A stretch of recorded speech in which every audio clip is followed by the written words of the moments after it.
All right. Hello, everybody. Welcome to the Poker Dealer Podcast. Today, my guest is Mr. Tim Mitchell. And Tim is someone that has actually worked with me as an instructor at my school. And we were coworkers before at the casino. And today's episode is about Tim and like where you've been at and what you're up to and your experiences regarding. My poor life decisions. Yes, exactly. All right. So, what originally drew you into the casino industry and specifically poker? So I went to college, graduated, moved to Florida, tried to get a job, couldn't get a job. What did you go to college for? Like, Business. okay. Yeah. And I always played poker growing up, ever since Moneymaker won. hmm So That's a common theme so far. Like, moneymaker has been the one thing that got everybody into poker. yeah, definitely. Poker went from, I feel like, irrelevant to on ESPN like every day. Yeah. So all my friends were playing it. I was watching it. So after all that happened, I moved back to PA and I just needed a job. And I lived like 40 minutes from the casino. So I was like, all right, I'll do this like while I look for like an actual college degree job. You saw a casino and you're like, I'm going to work at a casino because of your poker influence. Yeah, I think I was just scrolling through looking for jobs, saw that listed. I was like, that's something I could do. Okay. You know, So then what led to poker? Like at the casino, or is that what you were originally going for? so when I applied, it was actually both. It was poker and table games, which I wasn't too excited about, but the training was free. So I was like, all right, I'll try it. And then I started there and like I knew I wanted to get into poker. So every time I got a shift, I tried to slide into poker, hmm be like, oh, I'll go to poker, Yeah. Um, so I did that for about a year and then ended up coming out here and getting a job just as a poker dealer. Okay. So you had experience as a poker dealer supervisor. Any memories that stand out? Good ones, bad ones? I wouldn't say there's many good ones. It's Well, we got to think of at least one. You might have more bad ones than good ones, but I want to hear yeah. some I positive mean, impacts. all right, the positive thing about being a supervisor is people definitely get to know you better. They respect you more. People as in players. Yeah, I mean, kind of everyone. There's a lot of like coworkers too that like start to talk to me more or, I guess respect me more maybe just hmm because I put a suit on. Yeah. But, Yeah. you know, same with players, they definitely tip you better. They don't try to disrespect you as much because they know. And I mean, there's been times when I was dealing and I'm like, I also supervise, right? So like, can you not give me a hard time right now because I hmm can give you a hard time Yeah. down Yeah. Yeah. the It's like road. a tit for tat kind of Yeah, thing. for Yeah. sure. So the good part is definitely people will respect you a lot more. You make more money for sure. Um, Probably going to pick up that sound, but Good timing. Yeah. yeah. You were also one of the first instructors with me at the school whenever I'm first opened. What was it like for you? I don't know, helping out at the beginning. It was fun for sure. And it's nice to see a small business grow type of thing, and to be part of that to like help it get off the ground. And I always grateful and very much appreciated. Of course. Um, did you have any challenges transitioning from just your supervisor experience as well as teaching to becoming a full-time poker player? Like, how was that experience for you? I'd use full time and poker player loosely, but I think having that overall experience, like just seeing every side of it, like dealer, supervisor, like trying to teach people, getting every aspect of the game helps you just understand how other people are looking at the game too. Multiple Um, perspectives. yeah, Yeah. I think that's like the biggest thing because I feel like having when you're dealing a lot for me is I'm not really focused on players that much, because I'm trying to run the game. but you do pick up on a lot of like subtle things, you know? And when you have the time to really think about it, you're like, okay, this guy does this a lot. And then you Like on can, your downtime while you're dealing, you're like, all exactly, right, you I got know? this, everything in the hands set. I understand what's happening. And then now I can kind of think from their perspective of, Yeah, when I had that extra time, you know, or somebody's thinking, and I'm like, all right, well, now let me think about this situation and kind of what do I think he's thinking about? What do I think he did or why he did this play? So I think that helps to kind of transition over to playing and being already in that mindset. do you think with your experience as both supervisor and a dealer, as a poker player, does that affect, your image? Not your image in terms of how other people, I'm sorry, more like when you're playing, does that impact how you act at the table as a player? Like some people, if they're currently working at a casino and they're a poker dealer or work in the casino industry, if they play somewhere else, they're probably going to be more quiet, not Yeah, loud or drunk or something like that. for sure. Yeah. Yeah, yeah, that's kind of what I mean by that. Yeah. I mean, you get an image as a dealer as essentially a bad player, which is funny. So It kind of ties hand in hand. It's like, well, if you were just a professional poker player, you would be doing that and you wouldn't have to be dealing. yeah, I mean, there's definitely a bit of that involved. You're dealing for a reason, right? Mm. Um, but yeah, I mean, I think at first it gives you an image, and I think I try to be a little reserved at the table. I mean, I kind of anyways, you know, but I mean, when these people already know you, or you kind of you have to be a little respectful, I think, you know, especially if you're working at a like if you're currently working and stuff, you can't always be going after people in a Mhm. certain way, you know, Yeah, because you're gonna see them while you're working. yeah, they're gonna remember that this person talked to me that way, and all of a sudden now the table's turned. Yeah. Yeah, And you're like, "Oh, hello, sir." And you're right. like, "Don't, Yeah, no." yeah. No fake fakeness Yeah. here. Yeah. So now, I mean, I'm a little more aggressive, especially like if players disrespectful to the dealer. Hmm. Oh man, Yeah, definitely always target those players. yeah. And what about to the dealers now that you're not working in a casino? Yeah, man, this is a tough one for me because I'm real picky with dealers, and I don't know. I guess I get a little frustrated if I can tell their effort is not there. It's like one of my biggest things. Actually, I was just playing 2 days ago, and dealers about to tap out. Like the guy's coming, right? And so many dealers are like, "Oh, he's like 10 feet away. I'm not gonna deal the next hand, right?" And he like already pulled the deck out. It's like about to cut it, and you see the hesitation, right? Should I just get up right now? And he's like, "Nah." Cuts the deck, deals the hand. And I just immediately tipped him because I was like, "Thank you." Drives me absolutely insane, Hmm. you know. Yep. It's just I had a somewhat of a similar experience. I was away from the table. I knew the poker dealer. I knew the dealer at the table. He saw me close by coming back from getting food, and he's like, "You want to come in on your big blind?" I was like, "Yes, absolutely." I wasn't even at the table yet, and he dealt me in, but we were within talking distance, not shouting distance. And he deals me in, and what do I wake up with? Pocket aces. nice. And did I win the hand? Yes. Did I stack someone? Yes. So extra big tip. I first off, before I even looked at my hand, I tipped him. Yeah, And then when I looked at my hand and won, I, of course, tipped even more. That kind of consideration is huge. And I agree with you. If they would have just not done that, you would have been like, all right, we're not going to lose sleep on it. But also, when a dealer hesitates, it's like, do I do the right thing? Like, I kind of know what the right thing is to do, but can I also get away with sliding past this for whatever weird reason? Like, whatever reason, then we don't know what it is. for sure. It's always there's a lot of gray area in poker, and there's a lot of things that yeah, they're not that big of a deal. Small things add up, Yeah, especially yeah.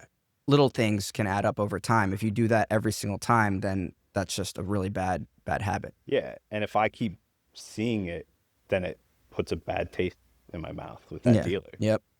Speaking of bad taste in your mouth, and I don't mean that in a weird way. I mean, like, you've been traveling quite a bit. So are there any places that you've played poker that have left some kind of strong impression in that kind of sense? Other dealers in different locations?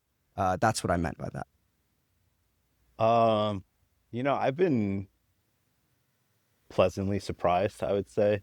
I've played, I've played in Korea, Japan, Nepal, and Colombia now. Okay. I'd Can say. you move the mic a little bit in front of your mouth? Perfect. All right. Good. Hopefully. We'll see. Yeah. Yeah. Okay. So Colombia, you said Nepal, Japan, Korea. Yep. And yeah, what are the dealers like over there? All like pretty good. Yeah.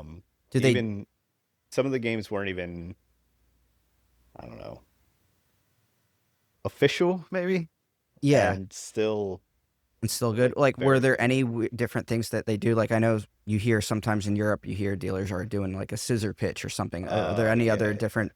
different things that they do that's maybe, not the same standard operating procedures that we do here in the No, States? honestly, pretty standard. Nothing, nothing ever jumped out to me like, oh, that was like weird, or Yeah. why are they doing this? And I guess it's hard to get mad at someone when you're in a different country and you're kind of like visiting. Well, yeah, Eh, that too is like, I mean, they could kind of do whatever, and it's like, how can I argue? You know what I mean? Right. So it does. All right. We went to Japan together. We did. What was that experience like for you personally and Whew, professionally? Go ahead, lay it on me. whew, I man. know, I deserve this, I guess. Maybe not. Maybe I disagree. I don't think I deserve this, but um, that was good. It's always hard traveling with people, I think, because everyone has their set ways in how they do things, and I think everyone has kind of different levels of expectations too, yeah. And I've traveled with like all kinds of different people. I'll put you like in the middle, Okay. not the best, not the worst, All right. Maybe like a 5 out of 10. Yeah, maybe around there, Okay. All put you right. very average. Yeah. I, for me, it was kind of what I expected. I was like, you've been here before. And because of that, I'm not going to put much effort into trying to figure out how to get where I'm going. And That's fair. now I've learned that, like, all right, I got to kind of be more aware of more responsible for myself in terms of like getting around without being like, hey, Tim, where's this? Where are we going? Yeah. Yeah, I mean, some things, we did some things that I had already obviously done or seen, and then we did a lot that was new to me too. Yeah. Um, Snowboarding. yeah, which was I a great think, experience. if I go again or if we go again, definitely going to book the places more in advance. But also, I wanted to do a lot of backcountry snowboarding, Yeah, not on the main attract. I think it's called backcountry snowboarding. So I'd rather spend a little bit of extra, go with like a group up to some trails that are basically there is no trail. It's just you're at the top of a mountain and you got a instructor or a guide to make sure you don't die in an avalanche or something. And that I think is, if I go again, that's going to be what I want to do. And also, we know Niseko versus what was the other place that started with the R, the Risutsu? yeah, Risutsu. Risutsu. Risutsu Yeah, was actually very low key and great. I think that was the first place we went. yeah, that was And amazing. Niseko was just busy, a lot of Australians and not long lines, but just more crowded. Yeah, for And the sure. weather conditions were like snowing heavily and foggy and you couldn't see anything. With That a huge crowd of people, it's kind of like little, I don't know, not ideal. Yeah, Yeah. a little overwhelming. Yes. Yeah, that's a good word. But I think I mean, you can't put two people that don't like to plan in a trip together and expect it to like go flawlessly. I think I do like to plan. I think I like to plan pre getting there, and then once I'm there, that's why I want to plan, because I don't want to have to plan when I'm there. Yeah. See, Yeah. I'm like, I'm way just, what do I feel like doing today? You Yeah. know? Yeah. Especially when I'm traveling and stuff. I'll plan a little bit. We definitely should have planned hotels and stuff way earlier, obviously. Yeah. Learned that lesson the hard way, but, Yeah. whatever, that's fine. I We made think, it work, and it was actually not so bad. I actually enjoyed each of the places we stayed at. yeah, no, definitely. It And was I the think, traveling to and from each place that was kind of the hardest part. yeah, I mean, that was realistically like the only thing that was, And an you huge know, inconvenience. yeah, The snowboards and all that stuff. Maybe just rent one when I'm there next time. yeah. That's a smarter move. And I mean, where we stayed was awesome. It's just, it was so far away from all the resorts. Yeah. But I We think, stayed at Lake Toya, by the way, for anyone. yeah, beautiful little town. But I think as far as the snowboarding and where we went, everything, like I think we did that well, and I think we got like a great experience and a good idea. And then when you go back, then you can get a Yeah. little more That deep into it. and that's how I feel like I know if and when I go back, I'll just like it wasn't your first time there. So you kind of know your way around a little bit instinctually. Yeah. And now if I go back, I'm also going to have more familiarity, and things will be less challenging and more like, all right, I know what to do. I know how to plan this. I know a little bit more what to expect. Yeah. Yeah. And honestly, maybe even be able to rent a car up in Hokkaido, because I was worried that would be more like Tokyo area and more overwhelming, and also more public transportation. But once we got up there, I was like, oh, this is like country, Yeah. Yeah. Like, You basically need a car, or you have to get a taxi or a cab. But yeah. hey, they were really good at driving through all that snow. That was incredible. Yeah. Honestly, I thought we were gonna die that one night. I thought I felt safe. I was like, the only thing that I felt nervous about wasn't their capability of driving. What I mean is they were driving fast but confidently in a way Yeah. where it's not their driving that I'm worried about. It's like the weather conditions outside, Yeah, for sure. the uncontrollable parts. Where I was in an Uber in Paris, and the weathers and environment conditions were absolutely fine, but this guy was driving like a maniac through traffic and stuff that I was like, I'm nervous because this guy's driving is terrible, and we're going to get in an accident. So I felt more safer actually with someone driving kind of faster, maybe considered more recklessly, but I felt confident in like, this guy lives here, does this for a living, driving through all this, you can't even see the road. It's just all snow. I was like, all right, like I feel safer actually with him than someone else in Paris. Yeah, you didn't care. You were like, if we die here, we die here. Yeah, I mean, I'd rather die in Japan than France, that's for sure. Yeah. So. Shout out to France. France is cool. Their food was excellent. I think I enjoyed the food more in Paris than Japan. For some reason, nothing that wherever we ate didn't really stand out as much, except for that hotel in Lake Toya. The food there was really, really good. But everywhere else, went like in Tokyo, for some reason, all right, we'd go get ramen, and it was like, this ramen doesn't blow my mind. Like Terakawa in Chinatown, it's so good every single time. Wow. I think I'm gonna get that right, after this is over. That might be the worst take on Japanese food I've ever heard, Like, I'm just saying, maybe I just got okay. We had really great sushi at the Sushi Decoro Man place. Okay. I don't even like sushi. Yeah. And that was good. What I mean is, when we went to get ramen, nothing stood out. Like, we didn't really. Yeah, that's fair. I will say, the first time I went, I don't think I had like a bad meal. Everything was very good. And then I think when we went back, there were like times where, I was like, all right, this is like, it's good. It's not like insane. So maybe we did get a little unlucky, maybe. But I think that the stumbling into the sushi spot was like makes up for all of that, because that's still like highlights to me. This is the best sushi that I ever had. The black perch black-throat sea perch Yeah, fish. That was the best thing ever. it was probably like Yeah. $50 for a bite. Yeah. And we didn't even know what the cost was. It was just, Yeah, all right, there's some room here, sit down, and are you okay with this? Are you okay with squid? Are you okay with like crab? Like whatever. He would just ask, are you okay with whatever? Yes or no. And then you're just going to take whatever he gives you. yeah, that was a wild experience, and I will never eat sea urchin again.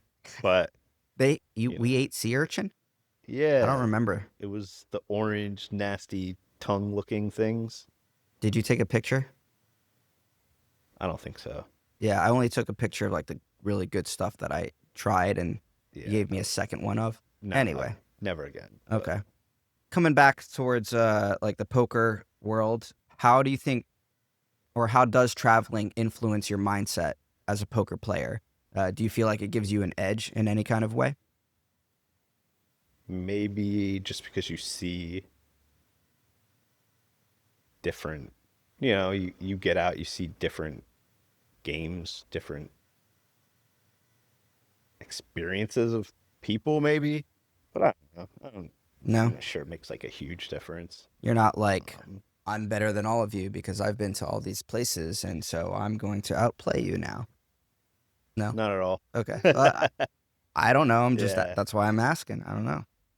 Nah. I think it's a good like separation from okay, there's life outside of this poker table and this poker room and outside of cards, there's other worldly things that exist. Yeah. Nah. And There's definitely there's I don't know how to really say it, but poker tables can be worldly, yeah, which is kind of the unique thing about poker is you can sit down at a table and have people from all over the world, especially depending on where you play. You meet a lot of people from all over, especially like Euro players and stuff like that. So I think poker tables are a kind of good way to network with the world, maybe. no, You know? 100%. I forget who said it, but one content creator or podcaster basically said their best network comes from poker games. Yeah, I could They definitely see that. Yeah. Let's shift a little bit. Tell me the story of hitting the bad beat jackpot. What happened and how did you react in the moment? So the high hand just turned over. So it was like top of the hour or whatever. Everyone folds to me. I'm in the small blind. I was like, all right. He was like, big blind's like, do you want to run it down? I was like, yeah, we might as well. Like, there's no high hand right now. I have queen 10 of diamonds. So I was like, I could hit something. Mhm. So I just limp in. Queen 10 is actually used to be my favorite hand because the first time I ever played at a casino, I was 18, went to WinStar in Oklahoma. I was in Oh, Texas at that time. yep. And so I just turned 18 not long before that and I was down to my last $12 and I got queen 10. It wasn't Yeah. suited and I just went all in. And from that all in, like the whole table calls, I win the pot with queen 10. And then just from that one win, I came back to being up $600 or $800 for the session, like at the end of a few hours. Chip in a chair. Yeah, exactly. So that's why queen 10 for me, like stays in my Yeah. heart. Yeah. No, that makes sense. Yeah. So yeah, you know, I limp, he checks, flop comes out, king jack 9 of diamonds. Just like that. Yep. Yeah. And I was like, oh sweet, I just made $500. And he's like, oh, you flopped it? I was like, yeah. So I was like, all right, just get this hand over with. So I check, he checks. I guess that's not really collusion if you say you flopped it. It could be flopped what? I flopped it. Well, right, and that's always the thing is, it's like I could be lying, right? Yeah. We're still playing a heads up hand. Yeah. So it just goes check, check. The turn's a 9 of clubs, I think. I'm not thinking anything of it. I just check. Yeah. You're not thinking I can get beat by quads or a boat Yeah, or like anything. there's Yeah. no like, There's nothing. Yeah. there's no more to this hand than me making $500 is my thinking. There didn't need to be a minimum in the pot. No, so and then on the turn, he asked like, "Oh, does there have to be a minimum in the pot?" And she's like, "Whatever, $20 or for the bad beat, but nothing for the high hand." And he's like, "Okay," and he bets $27. And I'm Okay. just like, "Bro, I just told you I flopped it." Yeah, yeah. Of So course, he didn't believe you. Even when I'm playing with a friend and we agree, like, hey, we're gonna if one of us hits the high hand, we'll chop it if we're playing together sometimes.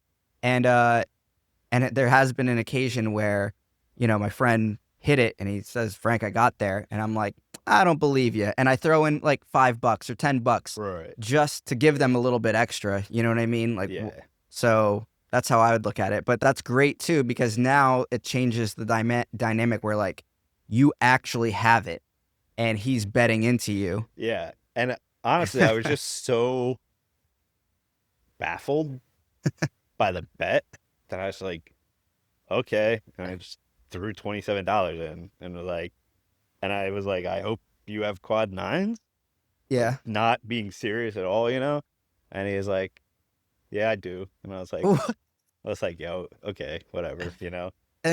So now maybe like he thinks you're lying, or you're aware that he might think you're lying, and now you think maybe he's lying. Yeah, it was kind of one of those things where I don't know if either of us trusted the other person Yeah. because I was just like, all right, whatever, Hmm. like whatever comes out on the river, and I just like check again, and he checks, and I was like, I'm just literally like waiting for him to turn his cards over, Hmm. because I still don't believe him, and he turns over two nines, and I just like completely lost it. Yeah, I yeah. think if When you say completely lost it, what do you mean? Did you like like actually smile at the table? so if anyone was there that knows me, they would have been like, what what is he doing? You Yeah. know? Yeah. Because it was not me at all. Mm. Like, yeah, I like immediately jumped up from the table, hugged this random dude like Yeah. twice.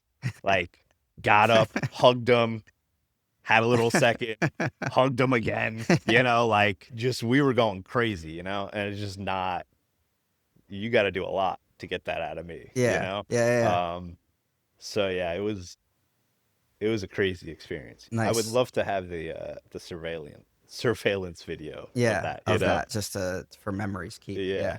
How who was the dealer? I guess if I might censor their name just so that or his name. It was Vivi. I'm not sure. I don't think I worked with them before, right? Yeah, she was a daytime dealer.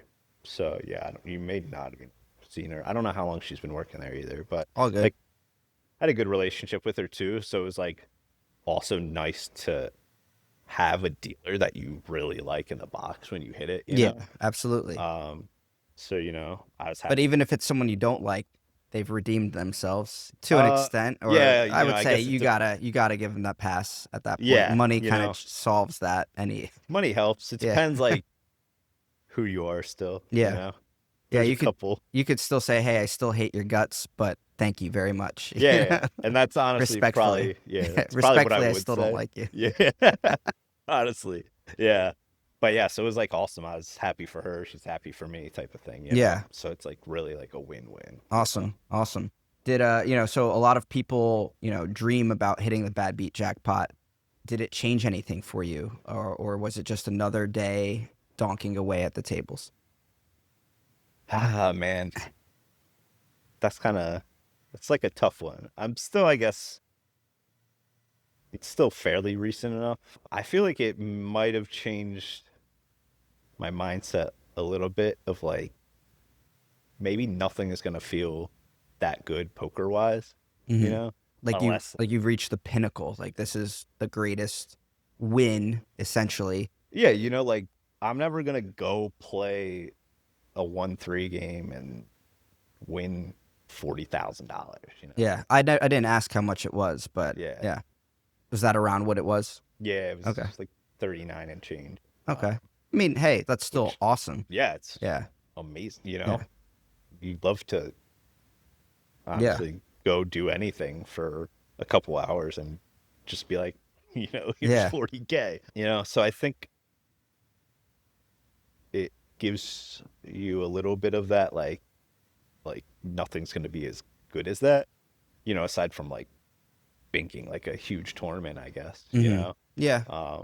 But as far as like just playing cash and like grinding, maybe it changed my mindset a little bit, but nobody's gonna be like, nah, I'd rather have a better mindset and not Yeah. have 40K, you know? Right.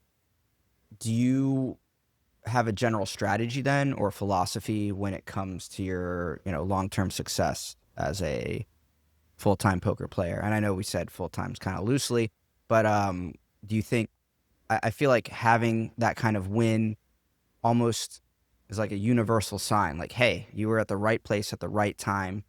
This is good. It's like a positive feeling. And so now it's almost like you can begin taking it the next step professionally in a way. Is there any kind of, No, what are, for sure. Mhm. Like it gives me just extra breathing space, really, you Mhm. know? Lets me be a little more, Less concerned with finances a little yeah, bit? Yeah. exactly, build the bankroll, let you play a little more. I wouldn't say, it doesn't. You're still going to donk away just like you normally would. Yeah, no, Yeah. exactly. Like it's not changing my mindset of how I play. Hmm. I'm still trying to play my game and play correctly. Are you going to play like bigger limits? That's essentially the point that I'm getting at. Hmm. Um, it's so hard playing 1-3 on like a real serious level. It's trying to, Are you, everything's about bumping up the stakes, really. yeah, because if you play 2-5, if you're playing professionally and all that stuff, you're probably, I don't know what the numbers are, but you probably can make at least 40K a year playing 2-5 if you're a winning player. Right. Yeah. Yeah. So it's trying to get up to that point. And I've been playing more 2-5 recently, and it's been good. But some of the 2-5 games here are tough, and there's so many like semi-pros that Hmm. you got to be a little more picky with the games. Yeah, like Um, selective. Okay. yeah, Anything, has there been anything that surprised you the most about becoming a poker player full time from a dealer perspective? I mean, aside from the bad beat jackpot, obviously that's a surprise, but anything else? I think so. I would say from the dealer side is like understanding that these, not like everyone, obviously there's a ton of casual players, right?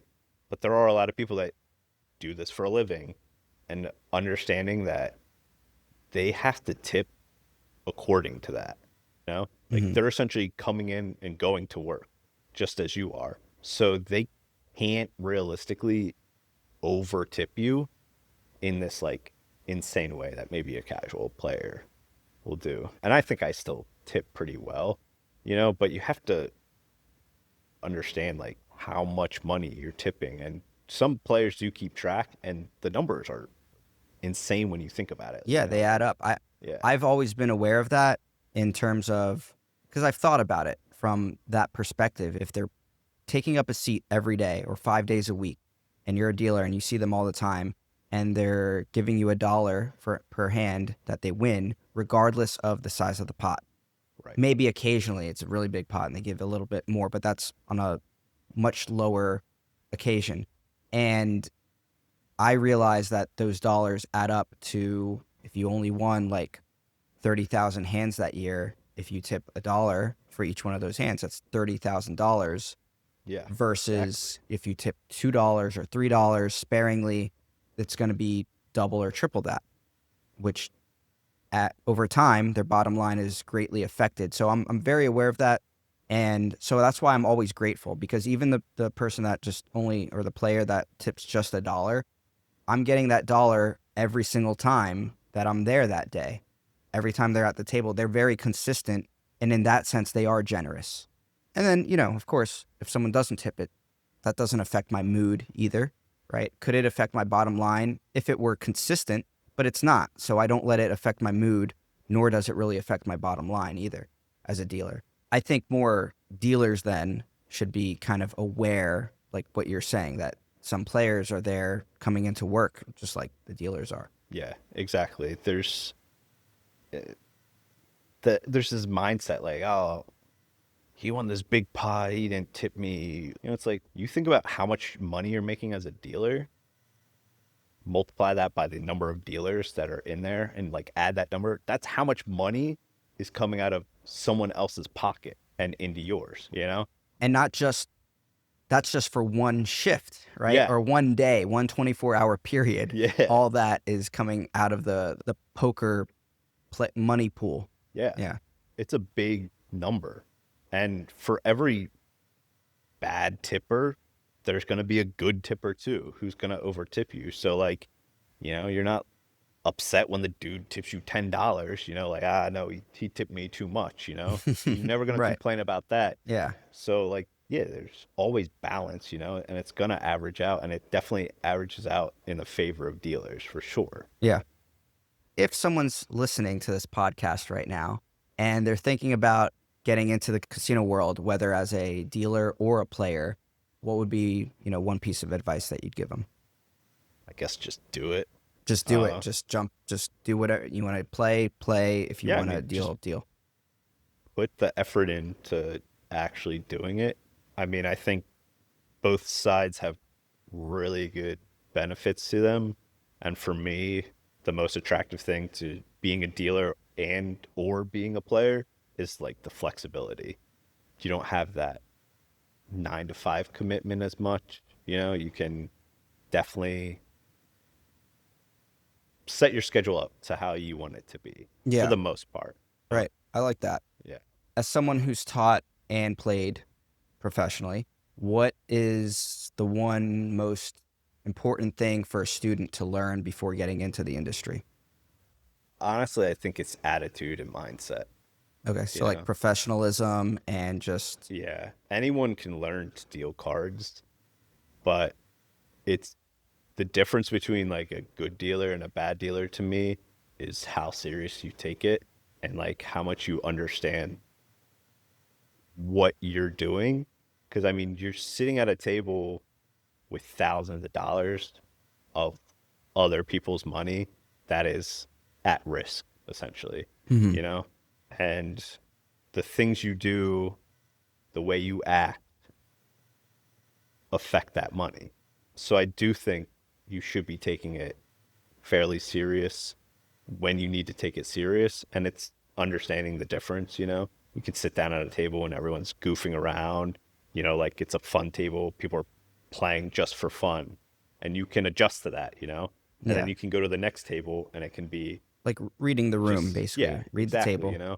And it's understanding like when I need to take it serious, when I can be a little more relaxed and like playing to that too, because it's important to be able to adjust. Yeah, I I 100% agree. I think that is one of the most important things.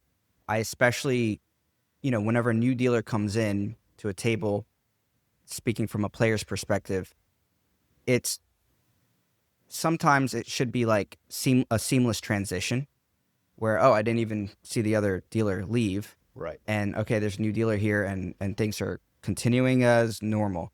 Whenever a dealer comes in and they're feeling whatever, maybe they're not in a great mood and they bring that energy of like, all right, I'm going to dictate the way this table is going to, the personality of this table based on how I'm feeling and my energy. And that's really annoying and they will get resistance if it's a huge contrast. I feel like people are all laughing and having a good time goofing around and dealers not feeling great. They probably should just be quiet but not acting like a slouch or lazy either, Right. right? Where some dealers are in a bad mood and they're just lazy, slouchy, and don't care.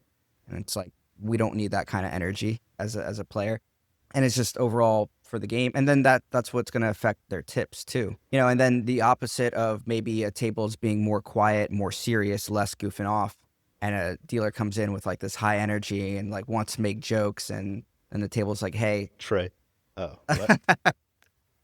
Trey. Yeah. So it's funny because Rob Wood or not Rob, it was yeah, it was Rob Wood and just recently Dan Dargenio both love Trey. So they will say the opposite. Like they love that energy at the Yeah. table, and it's good to have not more of an opposing opinion sometimes. But you're right. Like sometimes people don't like that energy, and they just need quiet professionalism at the table, Yeah. and you can't control it from a player's perspective, but as a dealer, like you said, that is your responsibility in how you feel, right? Shouldn't let other people affect how you feel, essentially. For sure. And I will say, like, I'm definitely a party pooper at the table. Yeah. Like I love a nice dealer that just sits down, deals cards, keeps the game moving. But I'll say, like, Trey does a very good job of, like, I'm like, all right, you're fine. This is funny. Like he gets to the table Mm-hmm. interactive for sure. Yeah. And it's not in a way that I'm like, like it's Not, fun. yeah, it's not annoying too much or cringy or There's something. there's some dealers where I'm like, dude, shut.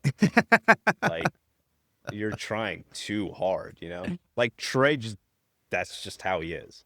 So it's like, it, and it's like fine. It's not like he's trying to force something. When it's like, I'm like, dude. Yeah, maybe some dealers are trying, like you said, trying too hard, almost like grow into your own skin first. Yeah, and like get it feels like they think they have to be that way. And Mhm. to me, it's like you don't have to talk at all, really. And most tables are gonna be like not blink an eye at that, Like I think that's fine. And I think most of the time when I dealt, I didn't talk a lot unless essentially someone spoke to me or Yeah. started something with me. I'm thinking like a good way to maybe humble a dealer is just because I feel like if you say something like, hey, tone it down a notch, it's kind of like criticizing them. They might take it and get defensive about it, not feel happy about it. Whereas if everyone is just silent and just kind of ignores it, then it's just like a nonverbal communication of Yeah. like, you should recognize that this needs to stop. Yeah. And that's a big thing about being a dealer is picking up like, all right, this table's not giving me anything back. Yeah. I need to just. I did a tray thing, not like I didn't start it, but I was just dealing tournament and a player randomly just says, hey, the guy in seat 9 is a professional musician. Let's all take a guess at what instrument he plays. Everyone was quiet, and I was just like, that's kind of a random call out to this. Like, I don't know if he's trying to liven up the table or if he's trying to like make that person feel uncomfortable. So then I was like, okay, is it a wind instrument? And he's like, he started laughing. He's like, no, it's not a wind instrument. And nobody else was playing along. And I'm like, okay, is it a percussion instrument? He's like, well, yeah, that pretty much gives it away. And I was like, yep, I know exactly what it is. It's a xylophone. And he laughed a little. He's like, well, I actually can play xylophone. But okay, so it was drums, and talked a little bit about, I said, I play a little bit of drums. I know, the heel toe technique. I could play kind of punk drums and stuff. And he's like, cool. And then that hand was over. And so this is where the tray came out. And I'm like, all right, well, for this hand, let's all go over each other's favorite zoo animals. And I was just making a joke, like just sarcastically, all right, this hand, we're going to do this. Yeah. But then no, like every player started saying, oh, I like the bears. They're so fun to watch. And like this other guy's like, I like the sea lions. And like they just started talking about it and I didn't mean it at all. Then you're just like, what did I just do? Yeah. That's kind of funny. I do have a good line where when I first sit down, I'm like, hey, hello, everybody. How's everybody doing? And everyone just doesn't even realize that I'm there. And then I say, all right, sounds great. And I start dealing. And usually I get a few laughs immediately after that. And then sometimes people like kind of wake up and they're like, hey, how's it going, man? They give me like, all right, I'm going to give you a proper greeting because I'm not a robot. Yeah. You're making me realize the awkwardness is not, I'm not a robot. Those are my favorite moments, honestly, is when you just sit down at a table, you're like, how's it going, everyone? It's just like, nothing. And then depending on my mood, I'll be like, all right, I guess I'll just go myself. And then people are like, start laughing. You're like, yeah, okay, you guys are alive. Yeah. Though I try not to curse at the table just because I don't want to give them the green light, because you curse once or twice and it's directed at somebody else. I don't want to have to like put out a fire. You're a much more So, responsible dealer than me. yeah. Yeah. Well, I'm sure if you said that, if you know the crowd pretty well, then I've definitely heard dealers curse at the table and say like, "What the is up, everybody? Like, how the Yeah. are we doing?" And like, you can create the same effect, in my opinion, without the F bombs, but whatever. Who cares? For sure. Yeah. For sure. Yeah. Do you think being a poker dealer first gave you any edge as a poker player? I'd like to say yes. It's hard to tell. You see some dealers that go kind of semi-pro, pro type of thing, but I wouldn't say it's like super common. So I don't know if it's really like a true transition type of thing. I think just the hours being around the game, you definitely see things. I guess the standard, the norms of the game, which I think help at least starting out. But I mean, going down the road, you're always going to have to learn more. So I don't know. It's I hard. gotcha. Yeah, It's hard to say, but I think it, just like anything else, it at least gives you a background. The same as like if you're gonna deal and you played before, now you have at least that standard of how the game is ran and how the game is played. Yeah. Um, I remember like a time a friend, just really young friend, had people over playing poker, and I thought I was there to also play, was invited, and then they asked me if I wanted to deal, and I was like, I've never dealt like for people ever, yeah. but I'm like, I know the game, so I gave it a shot and just did my best, and that was like there's an interesting experience, because comparing it to like having learned and trained how to deal professionally, like I guess knowing the game does allow you to be able to get the basically you can deal a hand even if it's not according to casino standards. Yeah.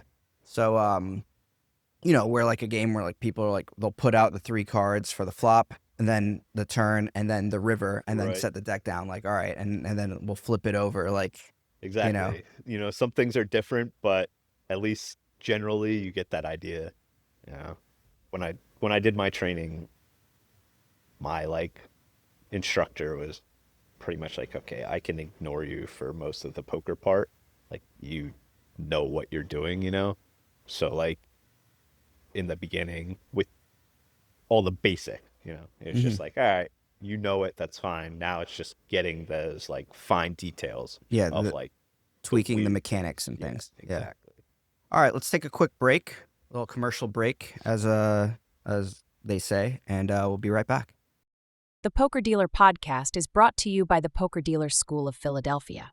At Poker Dealer School of Philadelphia, we help you discover a path to financial freedom and stability. Do you feel overworked and underpaid? Stuck in a dead-end job? Wishing you could afford your own place, your own car, without drowning in debt or spending years in school? That's exactly what a career as a professional poker dealer can give you. With just weeks of training, you can step into an exciting, flexible career with great income potential. And here's the best part. You don't even have to quit your current job. We offer both day and night classes to fit your schedule. For more information, visit poker-dealer.com and schedule a call today. Your new future is waiting. And we're back. What is the funniest moment you've witnessed at the poker table, if as a dealer or a player or both? Man, there's a lot of good answers to this question. I didn't see this one, and I really wish I got to see it, but there was a pillar in my way. But I could hear it happen, which made it just as good. Okay. Just I want to, the loudest slap I've heard in my life. Someone slapped somebody? Yeah. And this was across the poker room, and I could hear it clear as day. It had to be an amazing slap. Yeah, But like I did almost not- slap competition kind of slap. Like, exactly. But I did not have a direct line Line of of sight, sight because there was a pillar in the way. And, that'll always make me a little sad. But yeah, that was fun. Was that while you were Just playing or like? I was dealing, yeah. So I Oh, couldn't okay. even get up. All right. Um, Any other ones that come to mind? as a player, which I told you this story already, so I'm sure. I don't know which one you're about to tell me. So I just played my button and I got up to go pee. You know, ran, came back. I don't even think I missed a hand. And the dealer put me in Okay, I think if this is the same story, I think I know which one you're telling me. yeah, Yep. so he put me in lobby. So essentially I'm not getting comps or Hmm. whatever, you know. And I'm in the 9 seat, so I'm right next to him. And I just said like, "Hey, by the way, you don't put people in lobby until they miss their big blind." You know, it's like not a big deal, but like I knew he's a newer dealer, so I was just letting him know. Not like I don't care, you know. I just Yeah. missed out on what, like 2 cents maybe. And he turns to me and he just goes, "Incorrect." It's And my reaction was like, what just happened? like, why was his reaction that way? Yeah, like Or hers? I was just like, what? Like, well, first off, no, not incorrect. And also, do you talk to human beings like that? So now I'm a little, I don't know, annoyed and like, nah, I want to be like an asshole. So I was just like, okay, so how much do you want to bet then? And he's like, well, I have 400 in my well. And I was like, okay, great. 400 it is. And it's like about to be like shift change. So I know my buddy's coming in. It's like 10:55. He Mhm. comes in at 11, you know, so he's going to walk in the door anytime. I'm like the first table when you walk in. So I'm like, I'm just going to wait for him and then ask him, you know. So I see him walk in. I'm like, hey, so when do you put people in lobby? And he was like, when they miss their big blind. And I was Mhm. like, oh, really? Okay. And I turned to the dealer and like, did you hear what your boss just said? And he was like, oh, yeah. So, like, whatever. I was about to leave too. So I get up from the table. I'm walking away. I'm just like, so you can just leave the $400 with him and I'll just pick it up later. And Uh, what was their reaction to that? you know, I think he just kind of, Backed off. yeah, you Yeah, know, realized he was in the wrong and he needs to eat that, yeah, you know, eat his pride a little bit.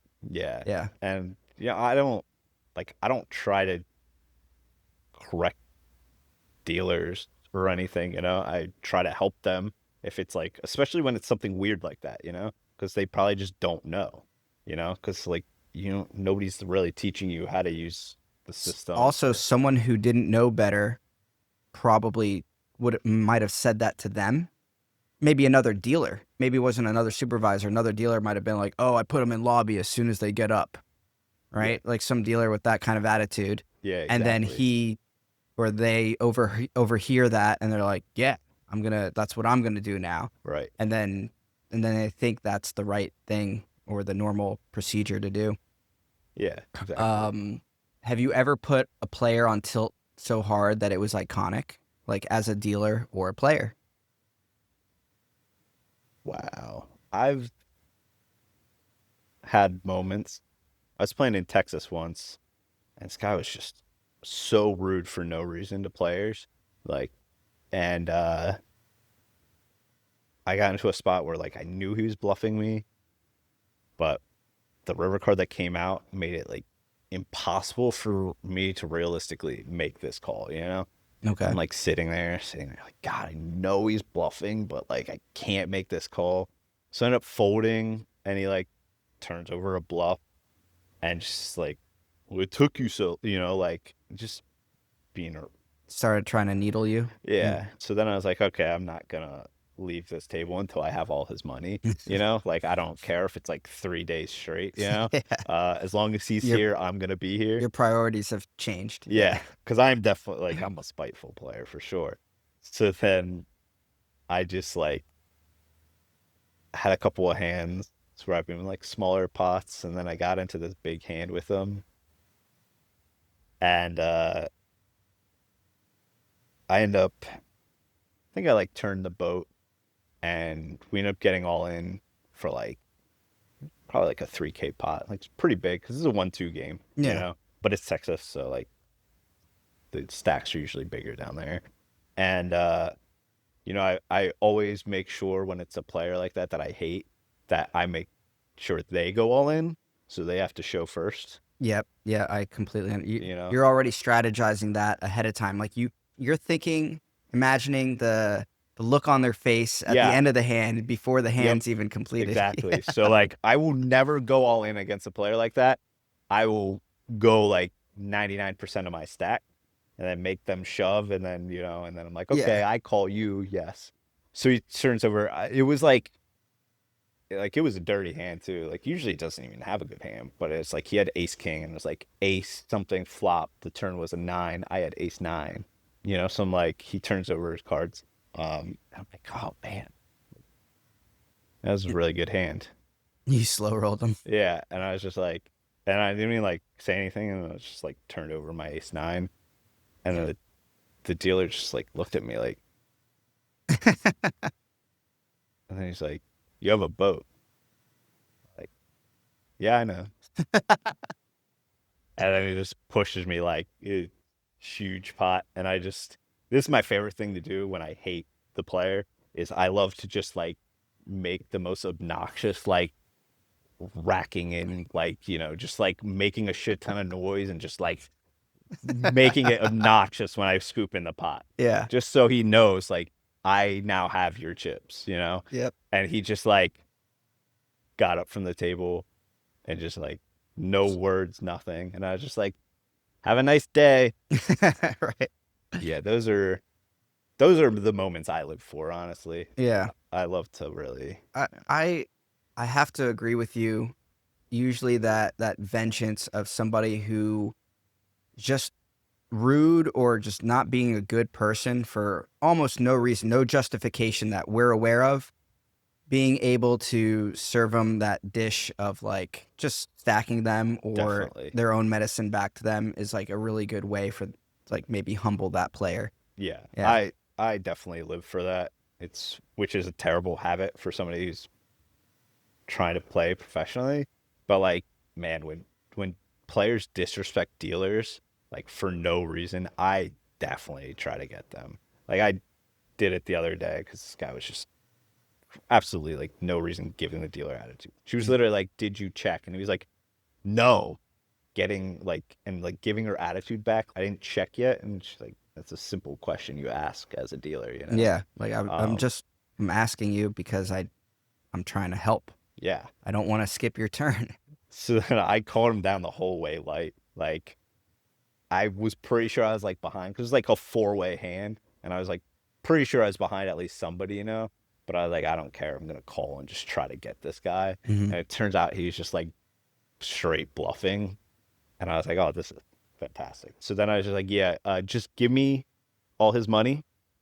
Yeah, just push his money over to me, you know, Like verbalizing it. you know. And it's just like, he seems so like still unaware that I was being like an asshole to him, and like unaware of like why, you know what I mean? It's Yeah. just, He didn't make he the just connection yeah, there. he just lives in his own world, I guess. I think it's fun to, let's just say that happened and I was in I was playing at the table, Yeah. and let's just say I was in wherever I was at the table. As soon as they make their action, I'm gonna be like, "Hey, was that a check?" I'll be Yeah, the yeah, one yeah. to just casually ask to see if they're gonna give me the same, disrespect or Yeah. something like that. So yeah, I'm right there with you. Unfortunately, I feel like it's inside all of us, right? People love to see someone who deserves to lose because of their spiteful or terrible attitude.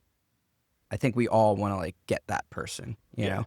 But then there's also like someone's like a really good person and they just keep winning. We just want to get them because it's like, hey, you can't win all the time like this. Like I've got to be the one to like bring you down to everyone else's level. So there is no, it's just no matter what, we want everyone to lose, I guess. Yeah, right. There's always that like, oh man, got to get this person for some reason, Yeah. you know? But then like if I'm just observing, okay, there's this player and then this player, obviously I'm going to root for some player to win because I'm rooting against somebody else too, like even as a player or a dealer sometimes.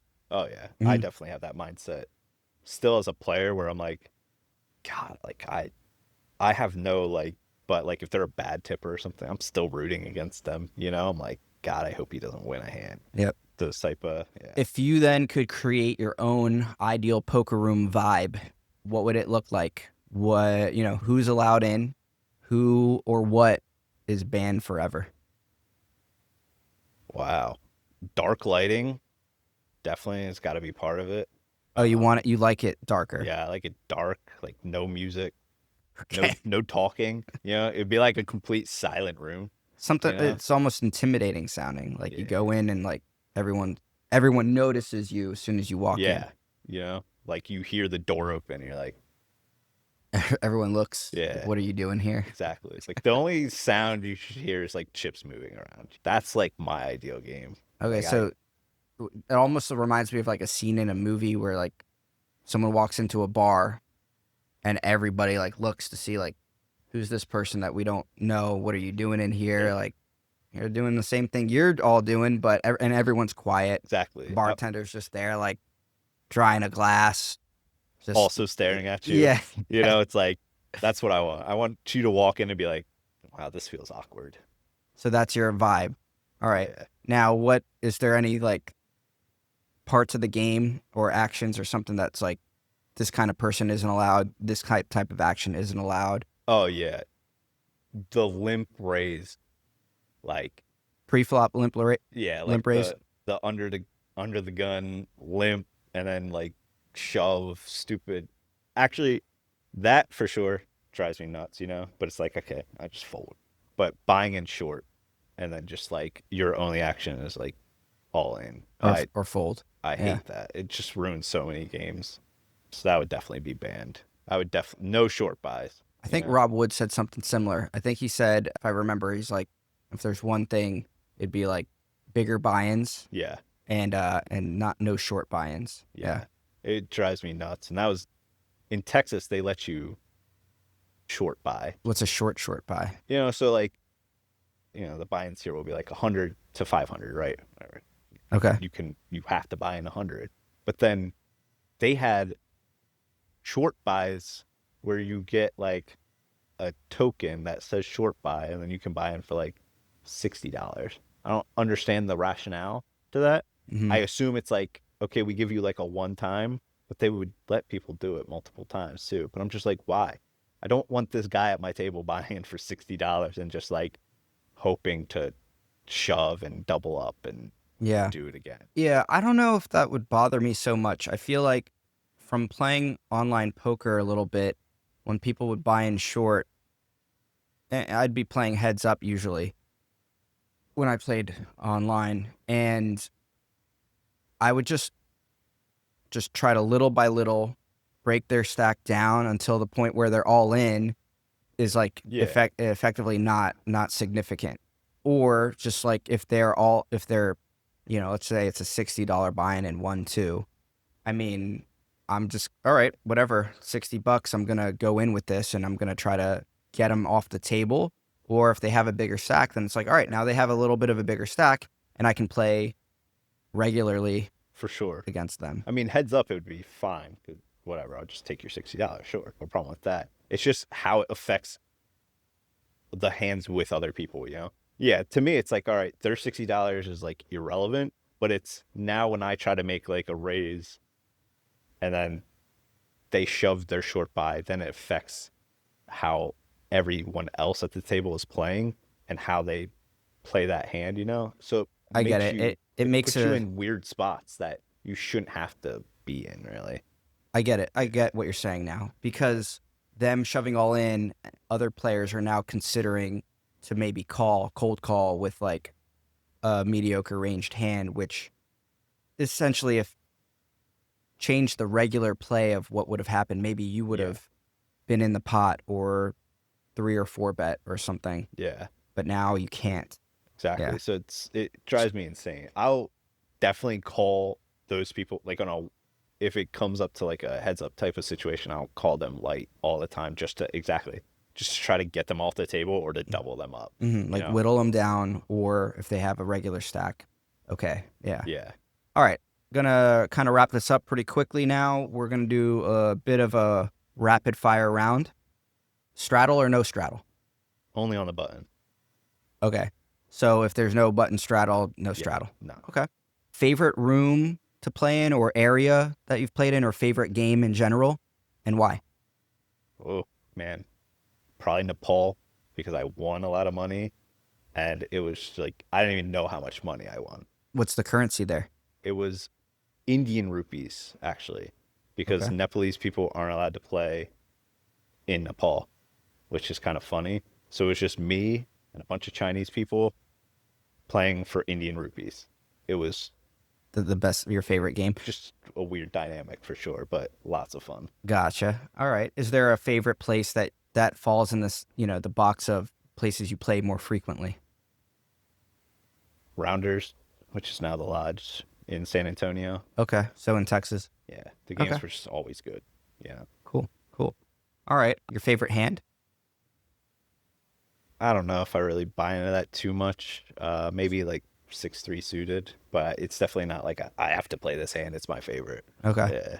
Not queen 10 of diamonds? I guess it should be. Yeah. I guess that would be the correct answer, right? No Made the correct. most money off of that hand. Most underrated skill in poker? So my friend said this to me, and I think it makes a lot of sense. That it's what can you do better at the table than everyone else? Because you can't always have the best money or the most money. You can't always like control things. So it's controlling the things that you can control, I think, is like the best way to look at poker. Okay. That's a good answer. If you could choose between a table full of your favorite poker pros or personalities, or just a table full of maniacs, which one? I would pick 8 Stu Ivy Brunsons. Okay. Are you talking about Franklin? Of course, Okay. yes. Because if I'm going for like funny, that's what I want. I'm like real bad at following poker pros, and people drop names all the time. I'm like, I don't know who that Yeah. is. When It's like Daniel Negreanu, and then like, everyone else? well, and like maybe Phil Ivey, and then everyone else. Yeah. I really like when people are talking about more recent pros and they know the leaderboards and stuff like that. And it's someone relatively new. It's not like in the 2000s poker where it was always the same pros. Yeah. And so anytime they say someone's name, I'm basically like, oh, who are they? Like, oh, they're a poker pro. And I'm like, must not be that good if I've never heard of them. Yeah, right. So just always trying to needle a little bit. If poker disappeared tomorrow, what would Tim Mitchell be doing instead? That would not end well. I don't know. I would have to be an adult. Yeah. And like, Well, what's that mean? Because there's adults that do all kinds of careers that are not, like, yeah, I don't even know. I got one for you. You play video games. Yeah. You could stream. No, I'm terrible at them. You're terrible at video games or Yeah. terrible at streaming? Both, Nobody wants my personality on a stream. And I mean, man, I can hardly crack diamond on Rocket League, and that's probably like my best game. So Okay. I don't know. Rocket League's the one where you're in a car and there's a soccer ball kind of Yeah. thing? Lots of fun. Yeah. Okay. I heard about it a few years ago, and I don't get into video games too much. All right, well then, what? So no answer then. You don't know. I You'd mean, be it's something with dogs. I don't know. Okay. Dog daycare. all right. That's cool. That would probably be my go-to. Yeah. All right. What city would you move to, or place in the world? Any place in the world if poker wasn't a factor? In the States, I'd say maybe like Denver. I always liked it there. 'Cause it's Outside, snowboarding. actually, I've never been snowboarding in Colorado at all, which is crazy. But just the vibe there, the like mountains in the background, but like nice weather in The natural beauty. Yeah, for sure. We could go to Steamboat Springs. I've been there before, and that was an epic, amazing place. They call it champagne powder over there. Yeah, So I've heard nothing but good things. Yeah, I and need it's to get out there. honestly, like when we were in Japan and we were at wherever we were at, like Niseko, I was just like, this is just a big, big snowboarding resort. I kind of feel the same way as I would when I'm traveling to any other big snowboarding or ski resort. Yeah, So it was just cool to just be in Japan. definitely. You know, that's why I'm saying from the beginning, next time I want to go to like backcountry snowboarding, Yeah. either in Japan or Alaska, one of those two. Alaska, feels like- I would also do. Yeah, maybe that could be the next one. But all right, I think that wraps it up. About, is there anything you want to throw in or plug? If not, that's fine. Wow, I didn't come prepared for that But question. you can so- say hello to your dogs. Hi, Millie. Hi, Yeah. Jasmine. Yeah. All right. Well, again, thank you very much for being a wonderful guest. My And pleasure. yeah, this was fun. Thank you. Thanks for hanging out and watching the show. If you enjoyed it, please take a moment to subscribe. With a simple click of a button, your support will help us create future content for you and others to enjoy. Let's keep this thing rolling so we can keep bringing you more stories, laughs, and maybe a little wisdom. Thanks again.